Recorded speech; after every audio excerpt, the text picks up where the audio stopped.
Hello, everyone. Welcome to another episode of 8 Ounces of Inspiration. And today I have a very, very special guest with us.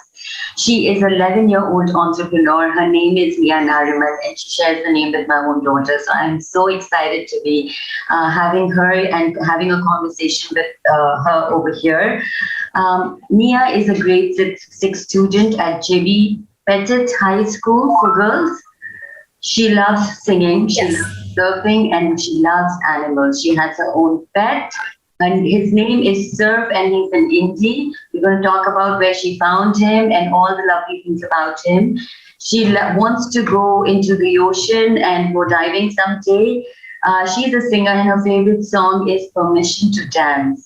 And her favorite band is BTS. She is a very, very strong-willed girl, and we will know more about her as we move ahead in our conversation.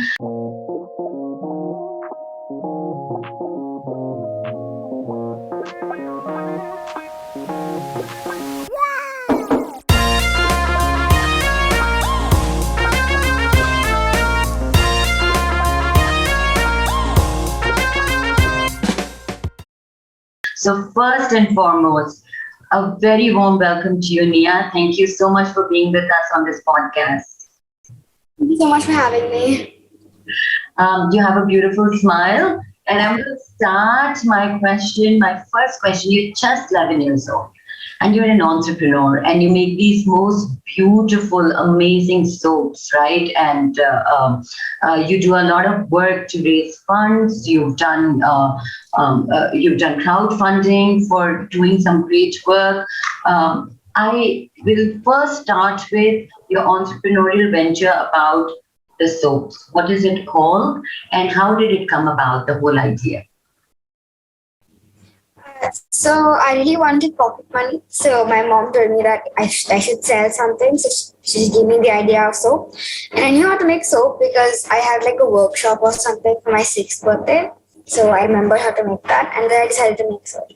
But then I realized that no one's going to buy a soap that like a 10-year-old sells. So I started like adding meaning to the soap. Like if you buy a soap, I'll donate the money to like stray dogs. Great. And what is it called? What, sorry? What's the venture called? Soap for strays. Yes, very beautiful. So I want to ask you, I've seen the packaging, I saw some soap. So the packaging is so professional, and it's very beautifully made. It really looks like it's straight out of, one of the pop-up designer stores. Who helps you with the packaging? Do you do it yourself? Did you design the logo yourself? I designed the logo myself. The plastic packets I got from a random shop, but I realized I inspired by other people's packaging. So like I look on like a high-end soap brand like for Essentials or something, and I take a little bit of their packaging and inspire it and put it. Wonderful. So at what age did you start doing this soap venture and started to sell soaps? 1 year ago, so I was around 10 years old. Wow, that's amazing. And so has it been going well for you? Have you been able to make a lot of soaps and sell them? Yes. Yeah? And do you sell them online, or is it just through family and friends and WhatsApp groups? I sell them online, like on Instagram and stuff. Okay, wonderful. So you get orders from all over India. Yeah? Great. I want to ask you, you love pets, right? Yeah. And Surf is very close to you.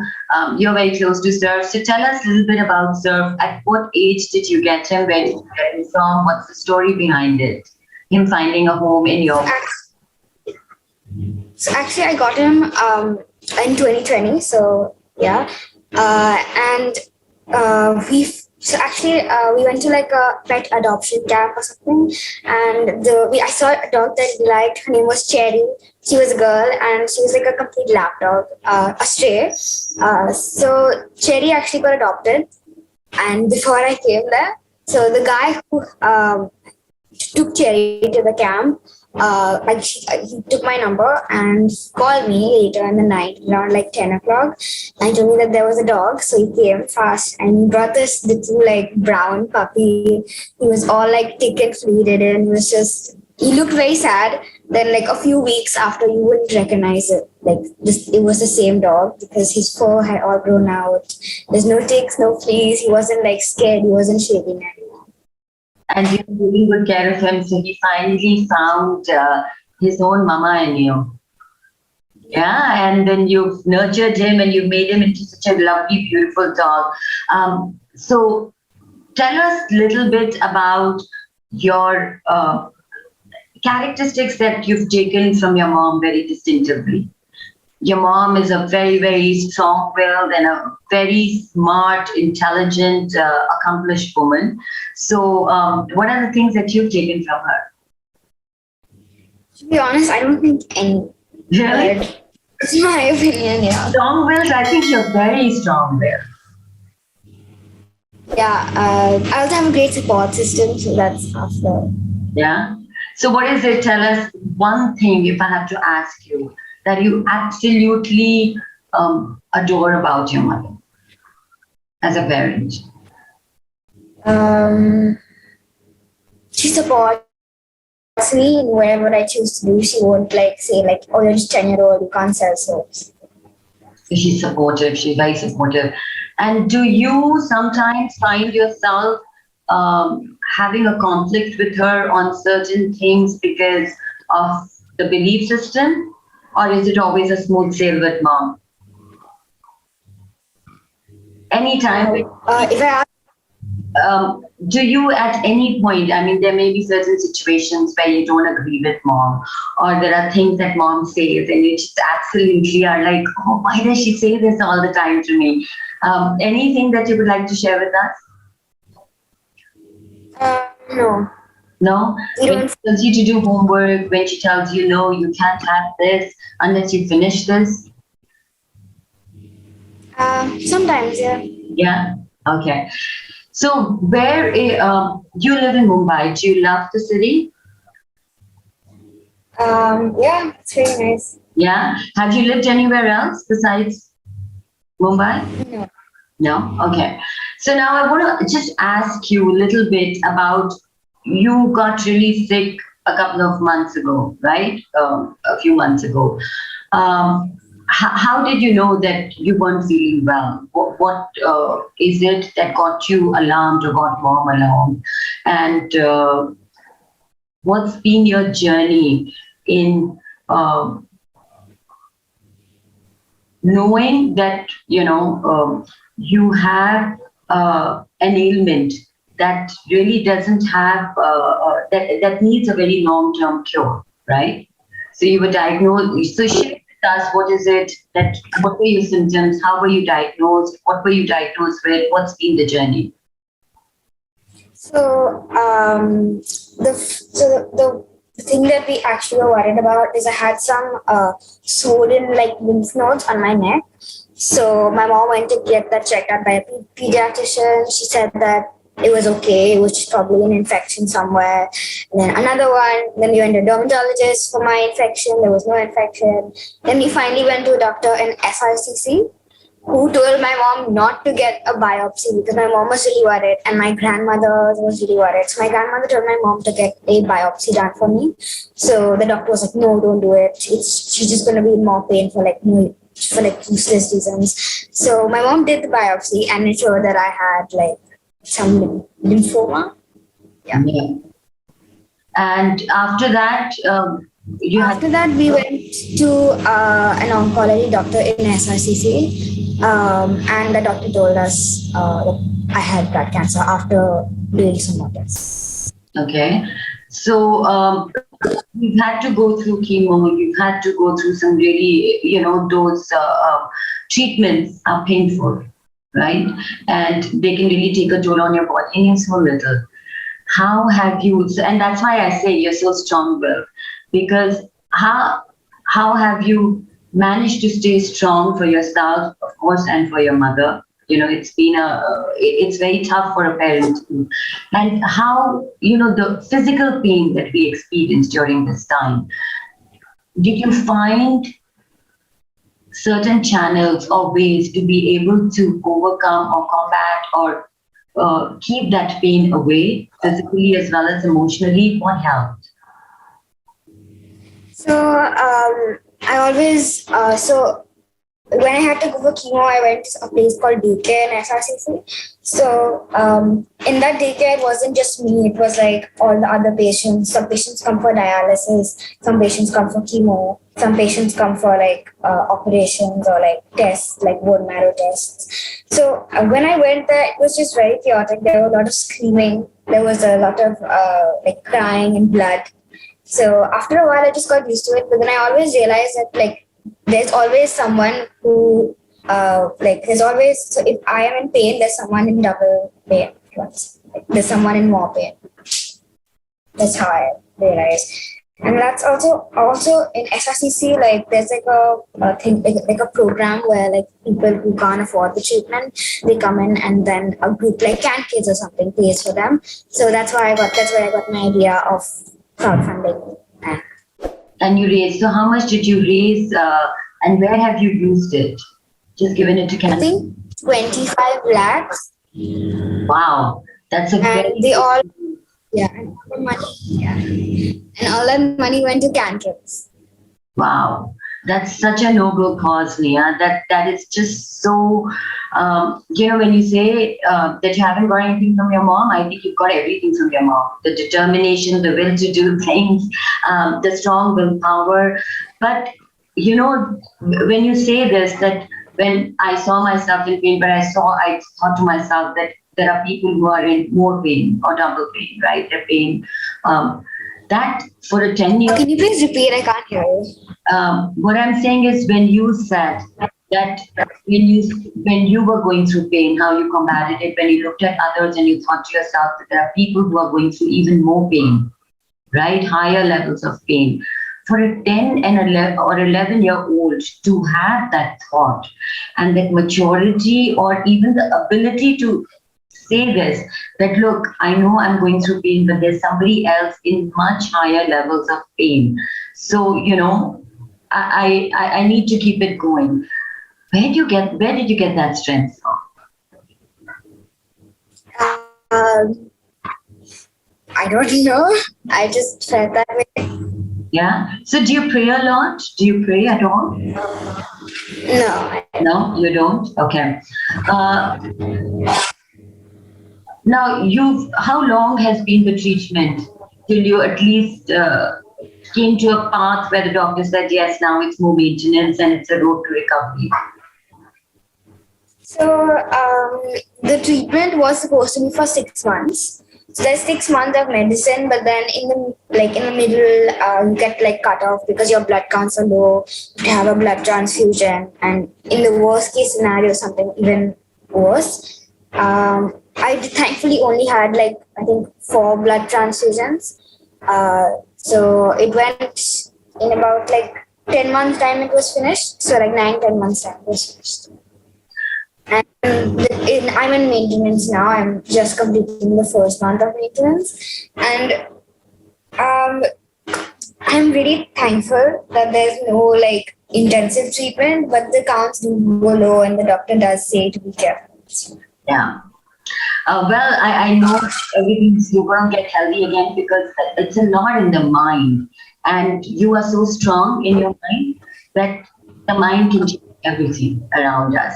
Now, I want you to, there are a lot of people, like I said, somebody would be viewing this podcast who may be going through a very similar situation of a loved one not keeping well, or going through a similar situation, whether they have leukemia or some other kind of cancer. I want you to just tell us that what is it around you? If it is a loved one who's seeing somebody else suffer, their loved one is a patient, what can they do? You had an ecosystem, support system, what helped you with the people around you who loved you and supported you to come out stronger, to have the will to keep yourself together? So the first thing is space when I needed it, and attention when I needed it. Because the first month is really hard because you don't think anything is true. You still think that like everything's fake. You still think that you're healthy, but then you're not. So Yeah. that is the hardest part. And through this journey, who has been really instrumental in being there as a support system for you? So there are four people that I can think of. The first is my mom, my grandmom, my Nidhi, Shobs, and Surf. Yeah. So, sir, did you feel that, did he have a sense, could he sense that you're not well? Did you see a change in his behavior? Yes, because I used to play with him a lot. I used to like run around, but like as soon as I got the first tooth, then I was just lying in bed. And so he would come, he would cuddle up with me, he would bring his toys to me. And like at the end of the day, he brought so many toys, and my bed was just full of them. Slobber and stuff. And so did you have to drop out of school for those 10 months, or you managed to carry on on the side? So the teachers were really nice. My English teacher, Miss Paran, she was just really sweet. She let me join class when I wanted to switch off my video and chill. But I didn't drop out per se. I just attended very less because I attended whenever I could get up out of bed. So now, it's, of course, you have to be very careful about your diet. You have to be careful about your thing. I just want to ask you this, that, there's a point, like you said, that, initially you're just trying to, you don't even know whether this is the truth. You're trying to absorb the news, right? That you're not well. Then you go through the treatment, right? Which is painful physically. Of course, it's traumatic emotionally. You come out of it. Now you have a period where you have to take care of yourself, bring your body and all this back in good health. Have you, during this time, made a list of things that you absolutely want to do? Like the moment I'm well and I'm able to travel and do things, these are the things I absolutely want to do in my life. Share those with us. Yes. So the first one is diving. I'm going to the Maldives. The second one is going to a concert, like BTS? Yeah. And getting a lot of dogs. Getting more dogs? With getting a lot of dogs or having feeding dogs in the other area, because right now I can't even go out. So I used to feed a lot of dogs. I used to feed all the stray dogs. I think there would be like 4 or 5 in my area, and they all and I used to feed them. I used to pet for them and stuff. So. Wow. So in terms of education, which is your favorite subject? What do you love the most? I like math. Huh? Yeah. So you love solving sums, and maybe you can be like big research scientists who can use mathematics to change a lot of things that can reduce the pain and the pain of people by the inventions that you do and the discoveries that you do. Yeah. Because I really think that I sense it with you. You're just so strong. You're just so focused. It's rare to find a 10-year-old, and maybe it's in the name, because even my daughter here, I see, I'm sometimes just surprised with how focused she is with what she wants to do, or when she does something, it's strong-willed, and I see that in you. So maybe it's just in the name that it comes. Now, tell me, Mia, one thing. You see the world around you. You see sometimes kids are not happy with their parents. People are fighting. People argue. People don't take care of your health. You see them just being irresponsible with the way they eat or not exercising. Because you've gone through the health issues so early in your life. If you see people and you've gone through something where you feel that, oh my God, nothing is sure where the end of the tunnel is, right? And how long it's going to come to the end of the tunnel. When you see somebody who is maybe arguing over something that you feel is so insignificant, right? It doesn't matter. You have your health, and that's the most important thing. I want you to send a message out to them that how is it that they need to start looking at the world in terms of the gratitude. Yeah, they should always look at the silver lining of everything. Yeah. Instead of the dark side. Yes. And I think gratitude can really be a very strong power to see that life is good. Because like you said, there are other people who are in double pain or may have double miseries around them. And at least you're better off. So make the most of what you have. Wonderful. Nia, well, I want to really thank you for taking the time out from your sleepover with your friend and being in conversation with me. Thank you so much. I so look forward to meeting you in person and spending time with you and surf, because I personally have had 3 pets of my own. Last one passed away in January, so we got another little Labrador, and he is, like you say, oh my God, he's like a little baby. And I would like to call your friend. She's been so patiently waiting for you in the sidelines. I wanted to come and say hello to us. Can she please come? Is she shy? Not so comfortable at coming. Yeah, come and say hello, introduce yourself. I think she's gonna go change and then come. Yeah, because can I ask her some questions too, since you all are friends? Yeah, but one's like, do you mind waiting for like 5 minutes? Because she thinks she's gone to change. Absolutely. So in those 5 minutes, tell us more about, okay, share a very favorite childhood memory of yours. Sorry, can you please? A favorite childhood memory of yours. Probably. Oh, she's got. Okay, you answer this question before I start asking her into an introduction. Probably it was dancing with my nan on the bed. Wow. Hi. Just come on, come in the camera. Who's this beautiful young girl? What's your name? Introduce yourself. Hi, my name is Riva and I am in the same school, MBA Graduate, and I'm 11 years old. Wow. And Nia and you are good friends? Yes. Yeah. So can I ask you a question from your side as a friend, right? When Nia was diagnosed with an illness, which is and she had to go through a long line of treatment. When you heard about it, what was your first feeling inside you? What were your emotions? Well, first, actually, her mom called my mother and told her about she got this illness. So, my mom told me, and I thought it was a joke. But then, when she said it's true and it's not a joke, and she's really got this illness, and I was really surprised. Because I've never heard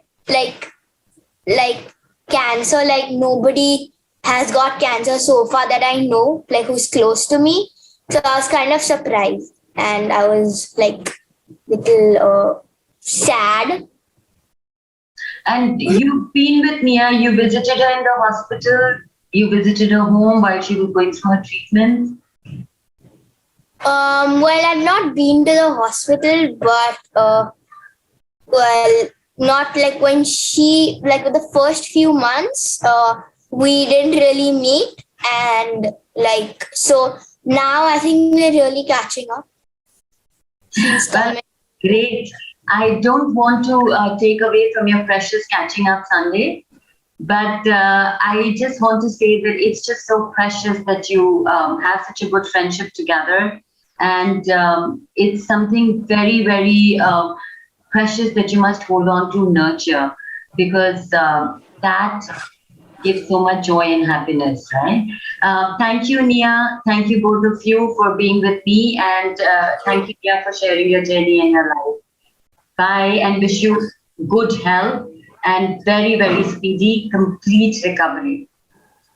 And then we can go ocean diving together, probably in Maldives, because one of my favorite things to do, and I have done that 3 times, is scuba diving. So I did my last one on my birthday in October in the Andamans, and I took both my kids for their diving. It was 18 meters down. So it was their first experience and they loved it too. So maybe both the Nias can go together. Yeah? All right. Thank you.